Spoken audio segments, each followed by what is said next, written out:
కాబట్టి నేను నా ప్రభువు వారికి నేను ఇష్టునిగా ఉన్నాను కనుక, నా కన్నీళ్లు తుడిచిన దేవుడు, నన్ను కరుణించిన దేవుడు, నా మొరను ఆలకించిన దేవుడు, నా సమస్యలన్నిటినీ తొలగించిన దేవుడు.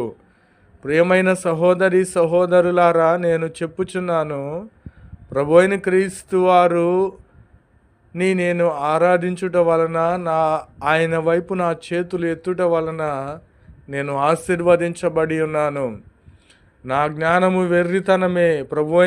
ప్రభువైన క్రీస్తు వారు ఇచ్చిన జ్ఞానమును బట్టి ఆయా భాషల్లో మాట్లాడుటకును, చదువుటకును, ధ్యానించుటకును ప్రభువైన క్రీస్తు వారు వాగ్దానము చేసి ఉన్నారు.